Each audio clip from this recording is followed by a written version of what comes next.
Hello, ladies and gentlemen. It's me, the Metaverse Explorer. This is the 15th of July. Welcome to Cryptocurrency News Today, where I try to keep you up to date on what's happening in crypto. So we have a few topics today to talk about. But first off, thank you very much for liking Dancing Pepe. It is the bear market. He is super sad at the moment, and he can't go on without your likes and subscribe. So, Mr. Pepe, thank you very much. All right, so let's get started. We have news of the Celsius bankruptcy. They've released some of their some of their information. Because it is a Chapter 11 bankruptcy, there is now some transparency in the entire system. We can now see that the actual documents say that there is a gap of $1.2 billion that's missing. Previously, we thought it was $2 billion. Now it's $1.2 billion. Doesn't make it any better, right? But at least it's a smaller amount. So they talk about, they released their entire documents, and now we can see a whole bunch of different facets of the business and where some of these liabilities might be coming from. So we can see here the total liabilities is 5.5, and then the total assets is 4.3, leaving a deficit of nearly 1.19 or $1.2 billion. Okay, so that is a lot of money. Okay. They were saying that as of July 10th, the company held 410 staked ETH, which is ST ETH, right? And as a result, approximately 467 million of the company's ETH, based on the market value, is illiquid, but is earning an approximately 5% APY pending the merge. So I wonder if the situation would be reversed if the merge comes and they'll be able to have access to this liquid ETH. And, you know, maybe the arbitrage opportunity will go back down because now that it's interchangeable. But there were a few things that people noticed about the documents, because this is like a giant filing for bankruptcy, right? So there's other lawyers out there not involved in Celsius who just went through the documents, and some of them found some really weird stuff. For example, one guy here, he was like, this guy, he was like, where did the rest of the balance sheets actually go? So he details here.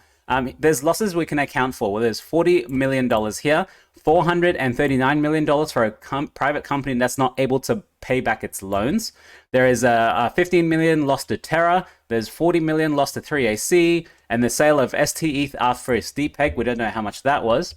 $97 million lost to Tether liquidation. $632 million in total loss is not counting ST ETH exchange losses. So he's like, where did all this money actually go, right? We know that from the documents, there is, if you take that out, the document only accounts for losses of 662 million minus 439 million equals 193 plus ST ETH losses. So how much was the actual ST ETH losses, the staked ETH? Is it really that much? It equals nearly 500 million, $500 million. No way. So these guys are going to go in front of a judge, right? They're going to say, where is the $1 billion you guys actually lost? It's crazy. We don't know where, even though there's more documents and there's transparency, people still can't see where some of it went. Okay. And it doesn't even account for the $400 million in Cell token that the company really has, which was just created out of thin air, right? It's only worth something what someone's willing to pay for it. And right now, I don't think that Cell token is actually worth 400 million, because I think there's not a lot of people that actually want that Cell token, right? Now, one good thing that might be coming out of the documents is that we found out that they currently do have 80,000 Bitcoin mining rigs with $43,000 in operation, with 43,000 rigs in operation. And then prior to the petition date, had an investment to get approximately 120,000 rigs by the end of 2020. But the good news from that is that they're actually currently mining 14.2 Bitcoin a day. So the Celsius itself has a subsidiary company, which is Celsius Mining, and they are able to mine 14.2 Bitcoin per day. Now, that's super powerful. Is that not something that they should keep running? You know, they shouldn't be selling that off. No way. Like, they should, there is possible for them to use the Bitcoin miners to try and supplement the business and try and get everyone their funds back. And generate, so these funds generate a total of 3,114 Bitcoin during 2021. For 2022, it's projected to generate 10,000 Bitcoin, which is a lot, man. In 1 year, if they can mine 10,000 Bitcoin, that is amazing. That's crazy. For 2023, assuming at least 110,000 rigs will be online, mining is projected to generate approximately 15,000 Bitcoin. This is crazy, guys. I'm hoping that this is what Simon Dixon, and looking at him here, I think this is the play that they're going to try and make for Celsius and how they're going to save them. So this is Simon Dixon. He's the CEO of Banks of the Future, giant OG crypto, very big on regulation. They wanted to save Celsius. And what he says is he'll be meeting his good friends at one of the largest Bitcoin mining operations in the world this weekend, interested in exploring Celsius network mining operation onwards and upwards. So what's going to happen? One, are they going to sell the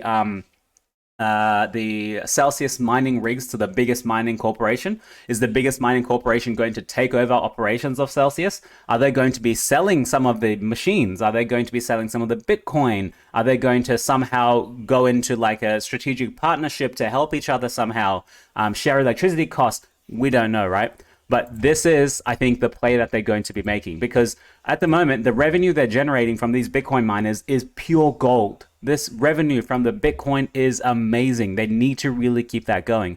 And I think that's what they're going to use to save everyone, to save all their deposits and pay back everyone's crypto. That's what I think anyway. All right, so we'll move on. We have Matic, which has seen some really bullish news at the moment. The price hasn't actually been trending up in USD terms, but in Bitcoin terms, it has been on par with Bitcoin. Maybe a slight deviation from the price here, but not much, to be honest. So what actually happened with Matic? So Disney has started an accelerator program, and the accelerator program was for AR and VR and collectibles and all of this sort of stuff. Matic, or Polygon, was the only blockchain company to be accepted in that program. Now, that is incredible news, right? We know Disney has kind of the collectibles with their Vive Online stuff. So we really haven't seen Disney get very deep into the blockchain world. But Matic is super, super deep in the blockchain world. Let's read a bit more about this. So Polygon is one of 6 companies to partake in Disney's Accelerator program this year. During the course of the program, will receive investment capital, access to co-working space at the entertainment behemoth's creative campus in Los Angeles, and guidance from senior executives as well as business leaders. This is great. This opens up so many doors for them, right? And it's crazy because it's the only blockchain selected for the program. Adding the pic speaks volume to the work being done at Polygon and where we're going as a company. This is great, right? Here we go. Disney revealed that this year's class will focus on use cases that will involve technologies like augmented reality, artificial intelligence, and non-fungible tokens. So, of course, I don't know how you're doing an accelerator program on non-fungible tokens and you only have one blockchain program.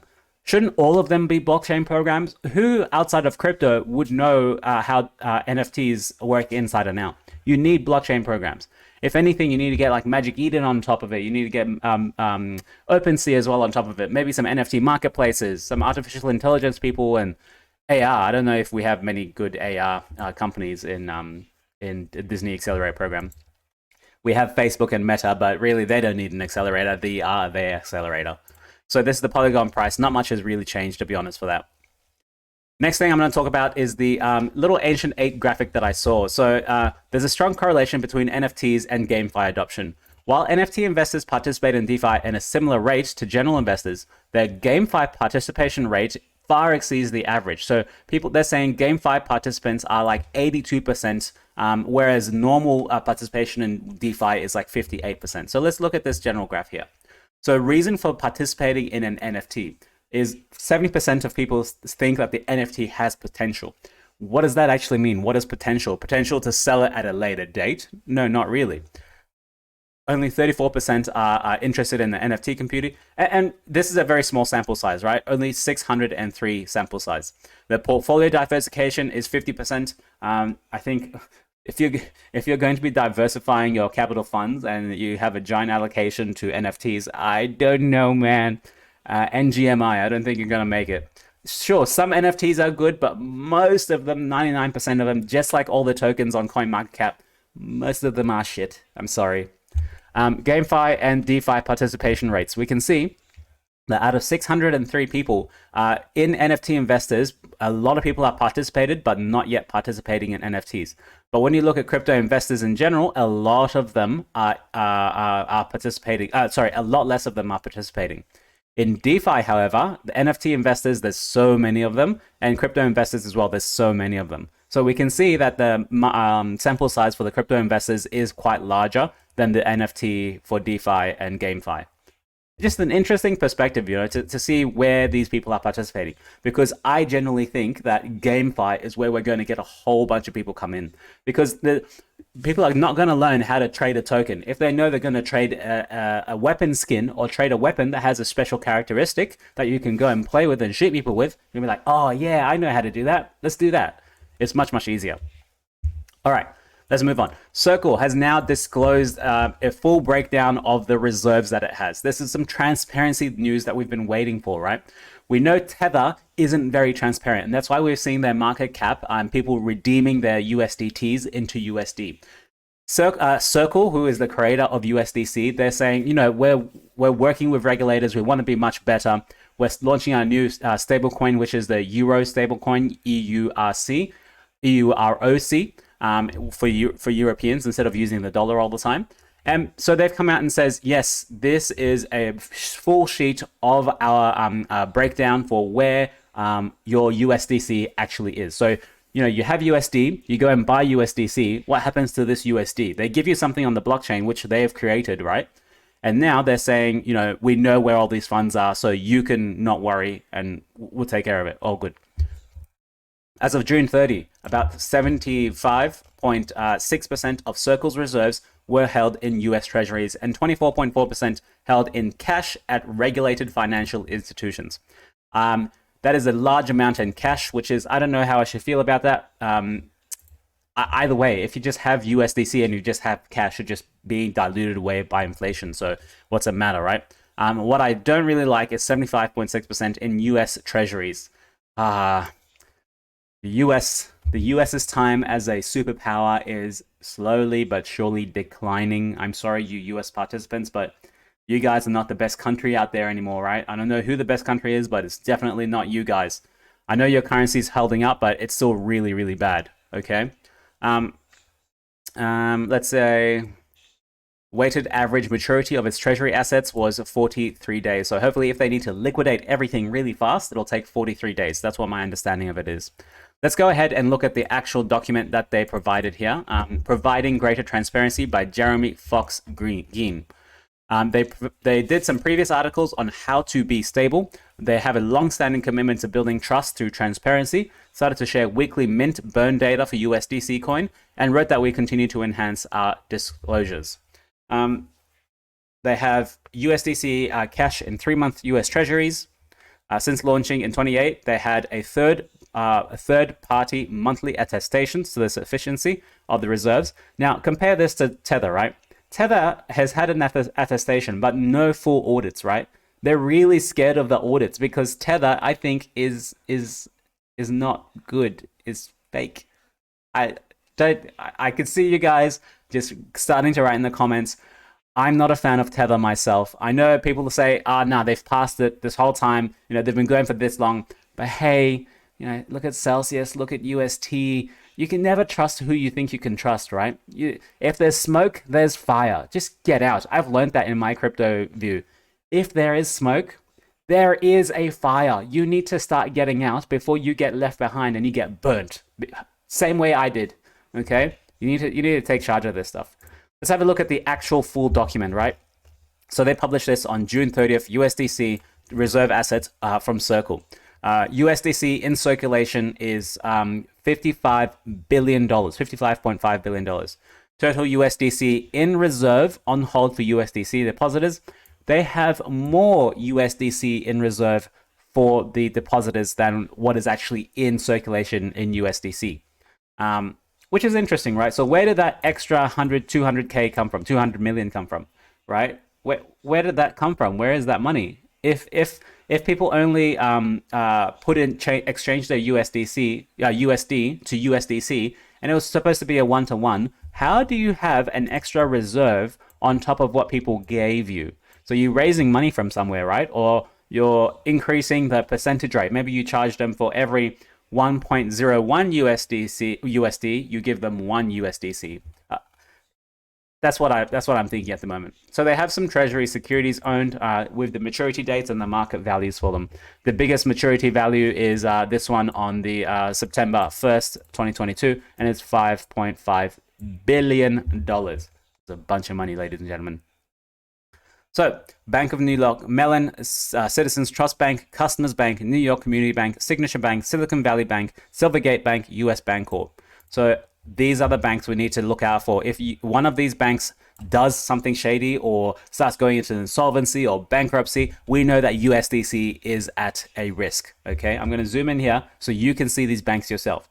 Silvergate, Silicon Valley, Signature Bank, New York Bank, Citizens Trust, New York Mellon.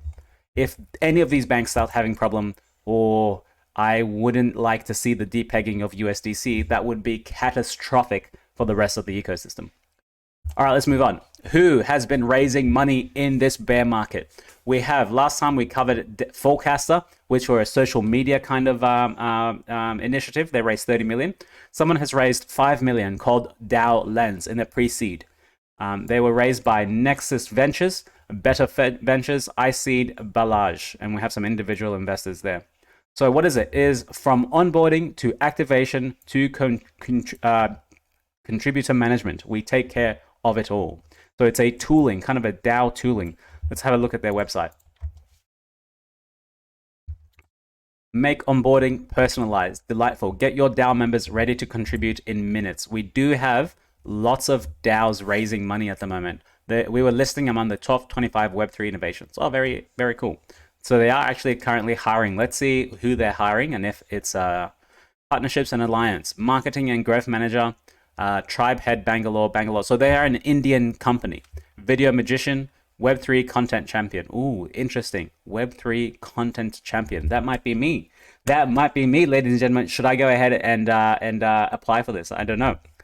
Graphic designer, lead product designer, project manager. Man, these guys are definitely hiring a lot of prominent positions here. Tailor your onboarding flows for individual contributors. Make first-time contributions frictionless. Integrate your custom DAO stack. Onboarding performance managers, contributors. Now, I wonder what blockchain is this actually on? Is this on Solana? Is it on Ethereum? Because they do have very distinct DAO groups in either of them. Okay, let's go ahead and start. No, I can't do this now. But interesting that they have a little story as well. So what's their story? 2 people. Vikram Aditya, co-founder. Apoorv Nandan, co-founder. Very nice. Supported by Nexus Ventures, Better, and IC2. Ooh, try DaoLens now. Can we try it? No, not yet. All right, guys, that's it for now. I'm going to leave you and love you. Thank you very much to Dancing Pepe for his charisma and his ability to keep dancing within this bear market. Salute you, Mr. Pepe. Ciao. Okay, thank you very much for watching. This has been Metaverse Explorer, another episode of Cryptocurrency Today. Ciao.